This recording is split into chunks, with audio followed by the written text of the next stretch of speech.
অবশ্যই আমার এই ভিডিওতে নাম্বার দেওয়া থাকবে, তো আপনারা অবশ্যই আমার সাথে যোগাযোগ করবেন। আমি সাথী, আমার বাসা খুলনাতে, আমি ঢাকা গার্মেন্টসে কাজ করি। আর আজকে আমার জীবনের কাহিনীগুলো আপনাদের মাঝে তুলে ধরছি। প্লিজ কেউ ভিডিওটা টানবেন না, না টেনে শুরু থেকে শেষ পর্যন্ত দেখবেন। আমি গার্মেন্টসে কাজ করি, তো আমার বেতন ৬,০০০ টাকা। আমাদের খুব দুঃখের সংসার, অনেক কষ্ট করেই চলি আর কি। আমার মা হচ্ছে পরের বাসায় কাজ করে, আর আমিও মাসে ধরো ৬,০০০ টাকা বেতন পাই। তো মনে করে যে এই টাকা দিয়ে আমাদের সংসারটা চলতে খুবই কষ্ট হয় আর কি। ভাই বোন নিয়ে ঢাকা শহরে রুম ভাড়াটা দিয়ে এটা তো মনে করে ১০,০০০ টাকা দিয়ে আমাদের কিছুই হয় না। তা এর মাঝে হঠাৎ করে একদিন ভালোই চলছিল, ভালো চলতে চলতে একদিন হঠাৎ করে আমার মাটা অসুস্থ হয়ে পড়ে। তারপরে মার বেতনটাও ধরো বন্ধ হয়ে যায়।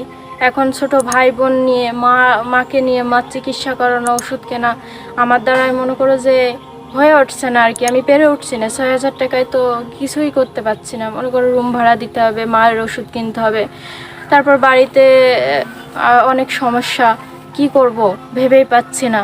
এত কষ্টের ভিতর দিয়ে যাচ্ছি যে আপনাদেরকে বোঝাতে পারবো না। এতে দিন দিন আমি একদিন আমার বান্ধবী এসে আমাকে বলে যে কি তুই এরকম শুকায় যাচ্ছিস কেন, কি রে ঘুমাস না, তোর চোখের নিচে এরকম হয়ে গেছে কালো কালো। তো বান্ধবীকে সব আমি খুলে বলি যে দেখ আমার এই অবস্থা, এখন মাটাকে নিয়ে কি করব, আর আমার সংসারটাই বা চালাবো কিভাবে, রুম ভাড়া দিতে হয়, ঠিক আছে, রুম ভাড়া দিয়ে চলতে হয়, আবার ৬,০০০ টাকায় ধরো ভাই বোনের লেখাপড়ার খরচ, আমি কিভাবে চলবো, কোথায় যাব। দেখ প্লিজ তুই একটা উপায় বল যে ওই কাজটা করলে আমার সংসারটা ভালো করে চলবে। তারপর আমার বান্ধবী আমাকে বলল, দেখ তোকে আমি একটা ভালো পরামর্শ দিচ্ছি, তা তুই যদি সেটা করতে পারিস তুই অনেক টাকা ইনকাম করতে পারবি। তারপরে বলল যে তুই ওই অফিসে গিয়ে, আমাদের গার্মেন্টসের একটা কোম্পানি, সেই জায়গায় গিয়ে তোকে ইন্টারভিউ দিতে হবে। তারপর আমি বললাম ঠিক আছে, যদি সে ইন্টারভিউ দিয়ে যদি আমার চাকরিটা হয়ে যায় তাহলে তো আমি টাকা ইনকাম করতে পারবো, আমার ভাই বোন, তারপর আমার মার চিকিৎসাটা করাতে পারবো। তারপর আমার বান্ধবী আমাকে তার সাথে পরিচয় করে দিল, তার একটা বন্ধুর সাথে, ঠিক আছে। তারপর আমি পরিচিত হলাম। তারপর সেই বন্ধুটা আমাকে মার্কেটে নিয়ে গেল, নিয়ে গিয়ে আমাকে ভালো পোশাক কিনে দিল, ভালো খাওয়া দাওয়া করলো। তারপরে আমাকে বললো যে তোমাকে সাজতে হবে। তো আমি বললাম যে কেন আমি সাজবো। তারপরে সে বন্ধুটা বলল কি যে তুমি যদি না সাজো তাহলে তোমার চাকরিটা হবে না। তারপর বাধ্যতামূলক আমাকে সাজতে হলো, আবার ওই ড্রেসগুলো পরতে হলো। পরে সে আমাকে ইন্টারভিউতে নিয়ে গেল আর কি। তখন আমাকে রুমের ভিতর, মনে করো যে বিল্ডিংয়ে, একটা বড় বিল্ডিংয়ে অফিসের মতো, ওই জায়গাতে আমার নিয়ে গেল। নিয়ে গিয়ে একটা ভালোই জায়গাটা আর কি।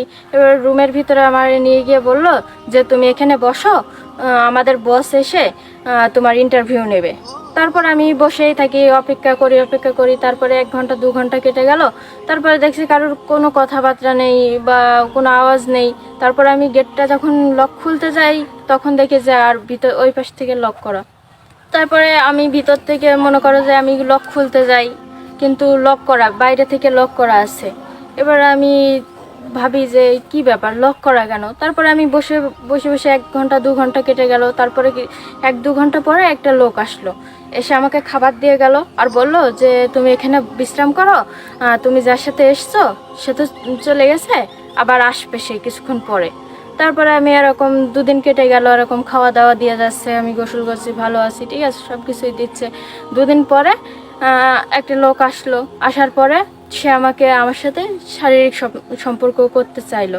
তারপরে হঠাৎ সে লোকটা আসলো, আসার পরে আমার গায়ে টাচ করলো। তখন আমি বললাম কি ব্যাপার, কি হয়েছে, আমার গায়ে আপনি টাচ করতেছেন কেন। তখন সে লোকটা বলল দেখো হঠাৎ সব কিছুই নতুন নতুন হয় আর কি। আমি তো তোমার কাছে টাকা দিয়ে এসেছি, আর তুমি যে লোকের সাথে এসেছিলে সে তো তোমাকে বিক্রি করে দিয়ে চলে গেছে। তো আমি তখন কল্পনাও করতে পারছি না যে আমি কি পরিস্থিতিতে আসলাম, আর আমার বান্ধবী কি অবস্থায় আমাকে এই জায়গায় ফেলে দিয়ে গেল। জানি না আমার বাসায় আমার মার ওষুধ কিনে দিচ্ছে কে, আমার ভাই বোনকে দেখাশোনা করছে কে। আমি তো এই হোটেল থেকে বেরোতেও পাচ্ছি না, আমি তো খুব কষ্টের ভেতরে আছি। এখন কি করব, কিভাবে এই জায়গা থেকে বেরোবো ভাবতেই পারছি না, বুঝতেও পারছি না। করবো, মরতেও তো পারছি না, আত্মহত্যা করা তো মহাপাপ।